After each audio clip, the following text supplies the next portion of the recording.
वेदों, ग्रंथों और पुराणों के अनुसार हमारे ब्रह्मांड में 14 लोक शामिल हैं। इन 14 लोकों में धरती लोक का स्थान 7वें नंबर पर है। धरती के ऊपर 6 लोक हैं, जिनको ऊर्ध्व लोक यानी ऊपरी क्षेत्र भी कहा गया है। फिर आता है मध्य लोक, इसमें केवल 1 लोक है, जिसको भूलोक यानी धरती लोक कहते हैं। फिर धरती के नीचे 7 लोक हैं, जिनको अधोलोक यानी कि निचला क्षेत्र कहते हैं। इस वीडियो में हम आपको इन सभी लोकों से अवगत कराएंगे, तो इसलिए अंत तक हमारे साथ बने रहे। परंतु आगे बढ़ने से पहले हमारे साथ जोर से बोले हरिओम। सबसे पहले बात करते हैं ऊर्ध्व लोक की, जिसमें 6 लोक आते हैं। सत्यलोक, इसको ब्रह्मा लोक भी कहा जाता है। सत्यलोक इन 14 लोकों में सबसे ऊपर है, जिसमें ब्रह्मांड के रचयिता भगवान ब्रह्मा वास करते हैं और साथ में ऐसी पवित्र आत्मा रहती है जो उन्होंने बहुत तपस्या और अच्छे कर्म करके सत्यलोक में अपनी जगह बनाई हो। तब लोक, यह लोक 4 कुमार यानी बच्चे का निवास स्थान है, जिनका नाम है सनत, सनद, सनंदन और सनातन। और यह लोक सत्यलोक से करीबन 12 करोड़ योजन की दूरी पर नीचे की ओर स्थित है। ग्रंथों के अनुसार 4 कोश का 1 योजन होता है। ये भगवान विष्णु के अवतार माने जाते हैं और यह ज्ञान शक्ति को दर्शाते हैं, यानी ईश्वर है, यानी इनकी मृत्यु नहीं होती है और इनका शरीर 5 साल के बच्चे का है। अपनी पवित्रता और साफ मन के कारण इनको हर लोक में जाने की अनुमति है। साथ ही साथ इनको भगवान विष्णु के निवास स्थान बैकुंठ जाने की भी अनुमति है। यहाँ पर ये सिर्फ तपस्या करते हैं, इसलिए जगह को तप लोक कहा जाता है। जनक लोक, तप लोक से 8 करोड़ योजन नीचे जनक लोक हैं और यहाँ पर विराज नामक देवगढ़ का निवास स्थान है। महर लोक, जनक लोक से 2 करोड़ योजना नीचे में हर लोक हैं। इसको ऋषि मुनियों का घर कहा जाता है।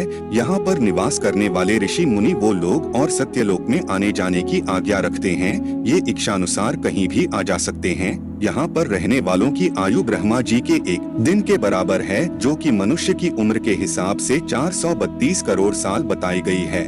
और जब इनके जीवन का अंत होता है, तब इनके कर्मों के हिसाब से तय होता है कि आत्मा ब्रह्मा लोक यानी कि सत्य लोक जाएगी या फिर महर लोक के निचले स्थानों पर जाएगी। स्वर्ग लोक, यह महर लोक से 80,000 योजन नीचे यहाँ पर 33 वैदिक देवताओं का वास है, जिसमें राजा इंद्रदेव है और वो गंधर्व, अप्सरा, मारुस, वास्तव, देवदत्त और अन्य दिव्य शक्तियों के साथ रहते हैं।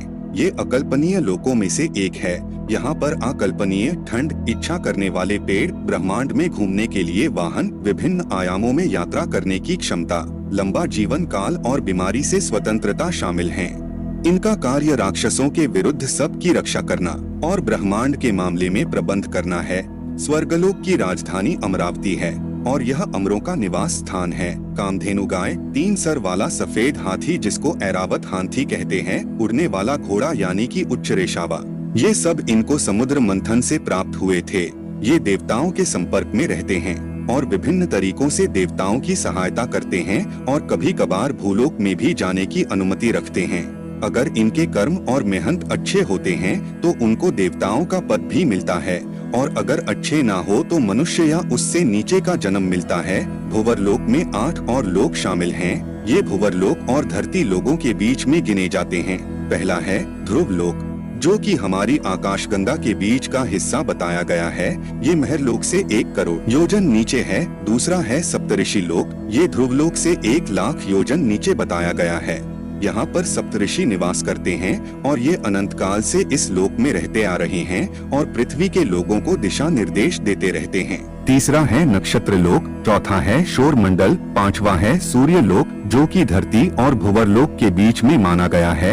ये धरती से लगभग 1 लाख योजन की दूरी पर है। छठा है चंद्रलोक, चंद्रलोक धरती से 30,000 योजन की दूरी पर है और चंद्रदेव का निवास स्थान है। 7वां है राहु केतु लोक और 8वां है अंतरिक्ष लोक, इसको आकाश लोक भी कहा जाता है।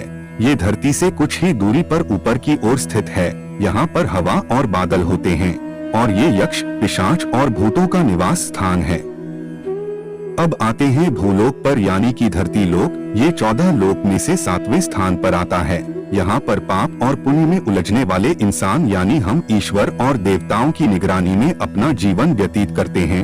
इसको हम नश्वर लोक, मध्यलोक, मृत्युलोक और पाप पुण्य लोक भी कहते हैं। ये लोक पूरी तरह समय से बंधा हुआ है। यहाँ पर हर वो चीज जो जीवित है उसने एक न एक दिन समाप्त हो जाना है। अब बात करते हैं आधो लोक की यानी कि निचले क्षेत्र के क्या नाम है और यहाँ पर कौन वास करते हैं।